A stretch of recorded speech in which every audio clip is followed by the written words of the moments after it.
Hi மக்களே, welcome back to Chennai computers. 24,000 பட்ஜெட்டில் ஒரு refurbs laptop. Srinivasan from Madurantakam.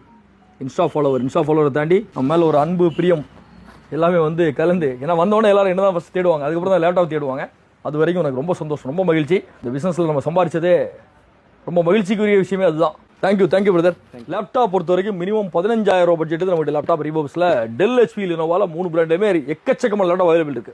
ஏன் ரீபப்ஸ் லேப்டாப் அப்படின்னா, இந்த லேப்டாப் பொறுத்த வரைக்கும் நீங்க லாங் டர்ம் யூஸ் பண்ண முடியும். கன்சூமர் லேப்டாப்போட லைஃப் நல்லா இருக்கும். ஒரு புது லேப்டாப் ஒரு 25-30,000 வாங்குற லேப்டாப் வந்து நீங்க பாதி ரேட்ல வாங்கிட முடியும். ஒரு 1 லட்சம் ரூபாய் வரைக்கும் லேப்டாப் வந்து ஒரு 30,000 பட்ஜெட்ல 1/3 அமௌண்ட்ல நீங்க பர்ச்சேஸ் பண்ணிட முடியும். ஒரு கோர் i5 லேப்டாப் வாங்கினா மினிமம் 50,000 பட்ஜெட் வருது அப்படின்னா, இந்த லேப்டாப் பொறுத்த வரைக்கும் ஒரு 16-17,000 ரூபாய் பட்ஜெட் ரேஞ்ச் வரைக்கும் வாங்க முடியும். டெல்ல HP லினோவால ஏகப்பட்ட லேப்டாப் அவைலபிள் இருக்கு. ஏற்கனவே சொன்ன மாதிரி Lenovo V series i5 11th generation 852 இந்த லேப்டாப் 15.6 inches இன்னும் ஒரு 50 நம்பர் அவைலபிள் இருக்கு. இந்த வீக்கெண்ட் வரைக்கும் அநேகமா அந்த ஆஃபர் அவைலபிள் கண்டினியூ ஆகும். இந்த லேப்டாப் எல்லாத்துக்கும் பார்த்தீங்கன்னா பஜாஜ் ஃபினான்ஸ் EMI ஆப்ஷன் இருக்கு. HP elite series, HP bro book series ஏகப்பட்ட லேப்டாப் எதுவா இருந்தாலும் சென்னை கம்ப்யூட்டர்ஸ் கோடம்பாக்கம் விசிட் பண்ணுங்க. இன்னொரு வீடியோட இன்னொரு ஆஃபரோட சந்திப்போம். தேங்க்யூ.